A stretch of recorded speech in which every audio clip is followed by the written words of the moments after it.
All right, the Senate has passed the 27.5 trillion naira renewed hope budget for a second reading after various deliberations by senators who acknowledged President Bola Tinubu's plans for a better Nigeria.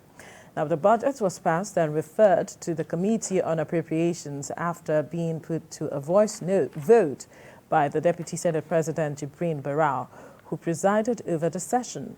Recall that President Bola Tinubu had unveiled the 27.5 trillion naira budget for the 2024 fiscal year and was presented to a joint session of the National Assembly to undergo scrutiny and deliberation for final approval. The president pegged the budget deficit for the 2024 fiscal year at 9.18 trillion naira, which represents 3.88% of Nigeria's gross domestic product. Tinubu stated, quote, 9.18 trillion naira deficit is lower than the 13.78 trillion naira deficit recorded in 2023, which represents 6.11% of GDP. He also added that the administration will limit the inflation rate to 21.4% in 2024, with tax and fiscal policies currently being reviewed. Joining us in the studio to discuss more on this development is public affairs analyst Michael Adeleye. Now, this is the Michael Adeleye.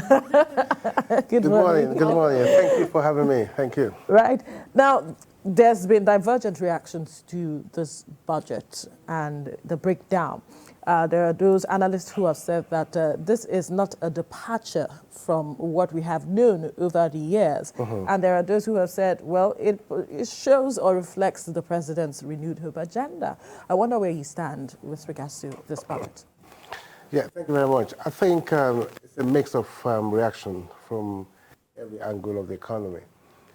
If you look at the budget compared to the budget of his last, or the last administration, his predecessor, there's a little bit of hope in there.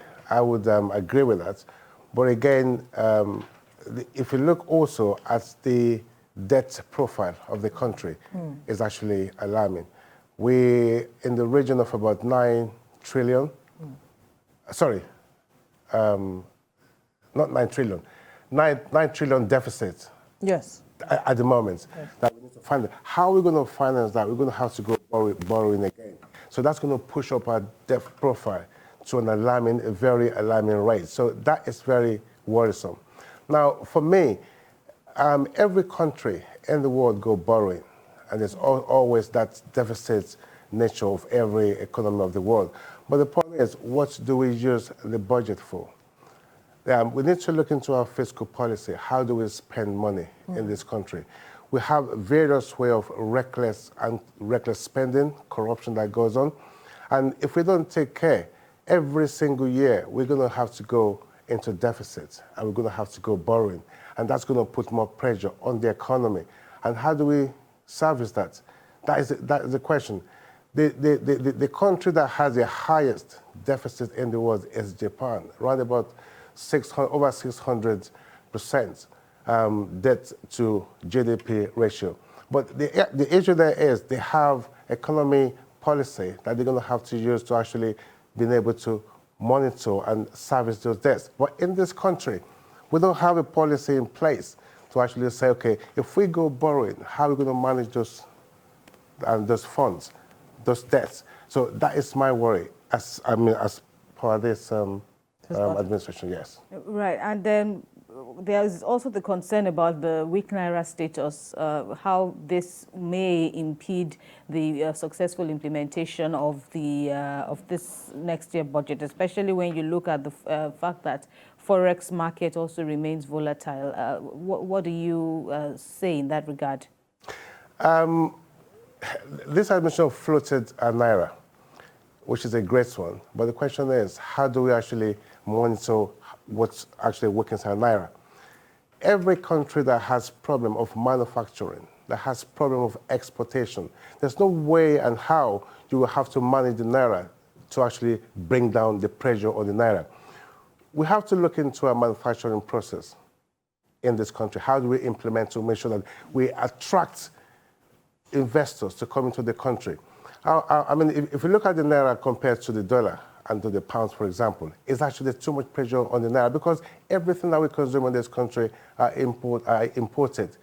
So if we don't export, we don't manufacture, how do we balance those areas? So the forest is actually an issue that we have to look into in this country as well, yeah.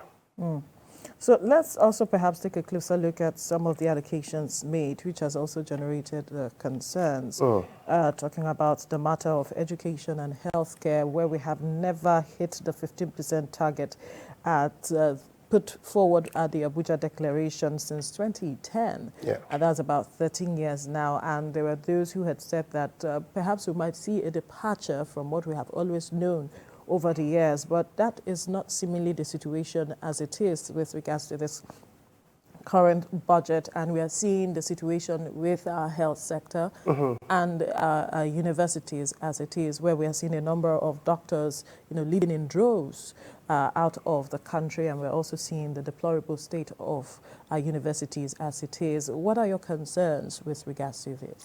My concern is that we need more investments into education. We need more investment to the health sector as well.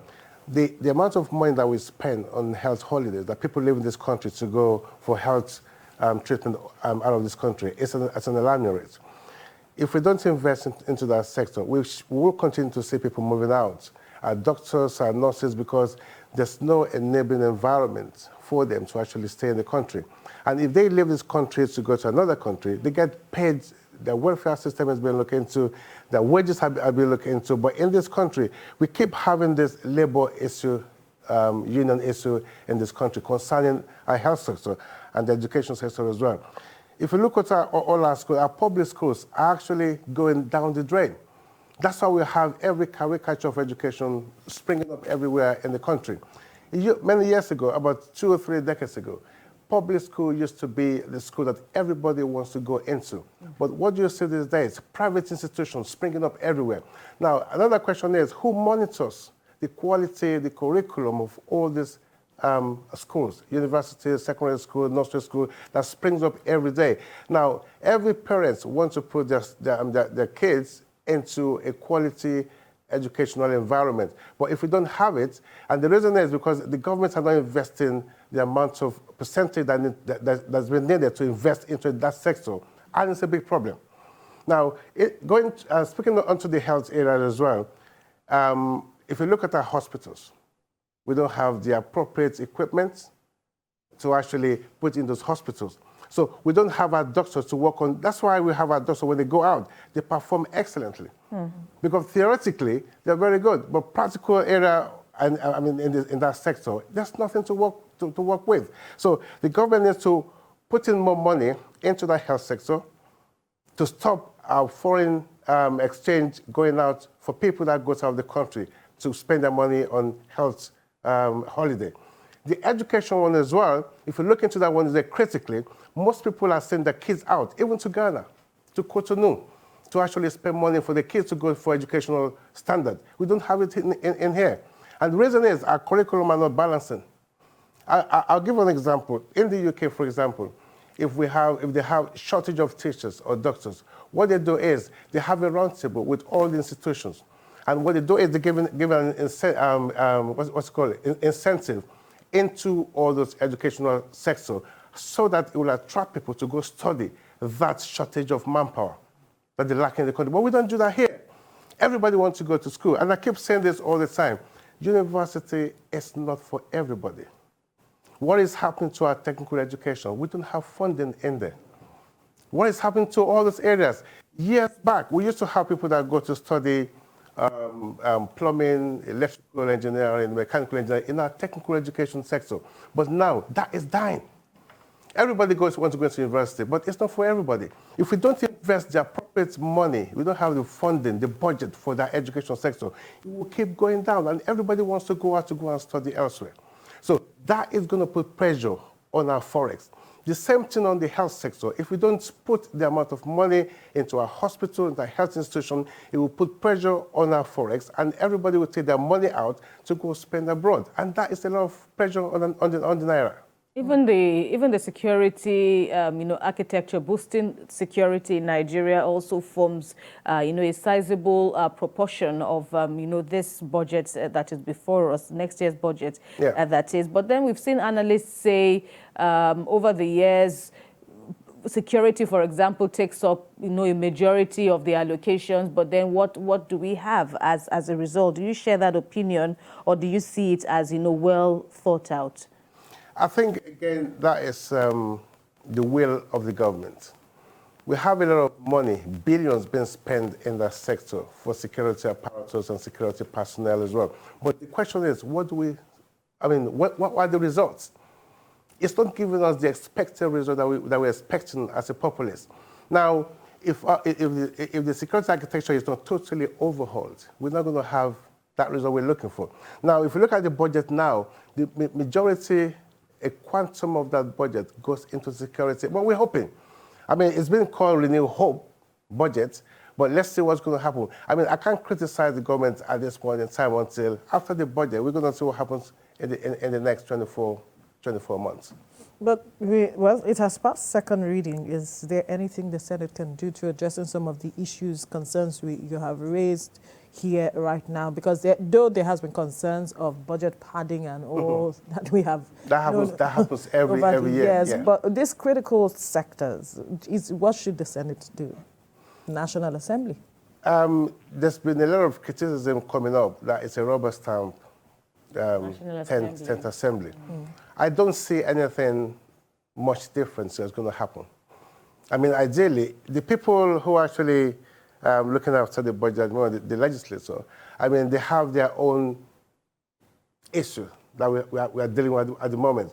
The way they spend it, if we have around about over 70% of our revenue going to the National Assembly, if they don't cut that down, do you think they're going to be able to criticize the executive that they're spending too much?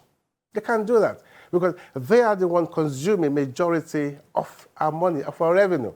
So I don't see anything spectacular happening from the National Assembly because ideally they have their own padded funding in that budget as well. So it's not going to change anything dramatically. But they've said that they've expressed the resolve in their remarks to the president at the time of the presentation that if they would have to, they would see to the unbundling of some agencies and even merger of some agencies to see that this is the document that indeed comes to life and brings the issue of renewed hope to Nigerians. You still don't see that? Because our time is...